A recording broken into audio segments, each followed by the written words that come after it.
Tai ką? Aš čia linksmai, iš tikrųjų liūdnai.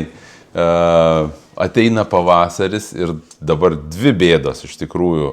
Vienas dalykas - didelis užterštumas kietosiomis dalelėmis, nes įprastai ir daug ant kelių likę po žiemos barstymo, ten visi teršalai, viskas, gatvės dar lietaus nėra nenuplauta, tai patys mato, tenai kiekvieną dieną rašo, kad užterštumas kietosiom dalelėm viršė rekordus kasdieną.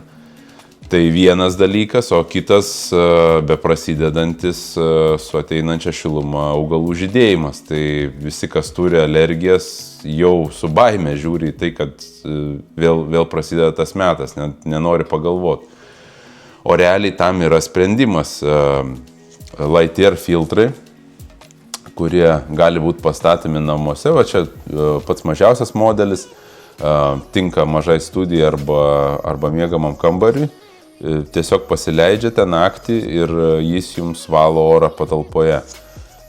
Skirtumas nuo kitų filtrų, kad naudojama speciali elektrostatinė technologija, reiškia, dalelės, sakykime, teršalai yra pritraukiami prie filtro, o ne tiesiog užstringa tinklelyje.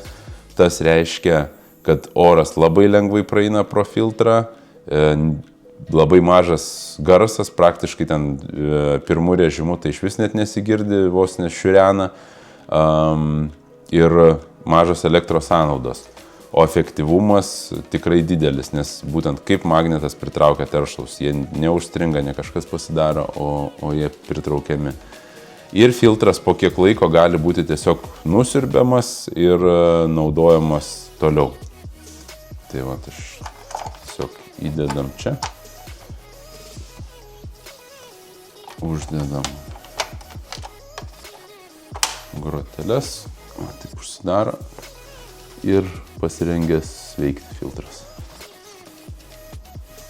Klientams siūlome visų pirma filtrą išbandyti, išsinuomoti mėnesiui 2, pasižiūrėti, rasti savo tinkamiausią, ar veikia, ar padeda nuo alergijų, ar ten teršalų ir tada priimti sprendimą. Turime filtrų nuo tokių mažiukų, kurie skirti miegamajam ar studijo tipo būtui, iki tikrai didelių, kurie skirti pramoniniams pastatams didelio tūrio patalpoms.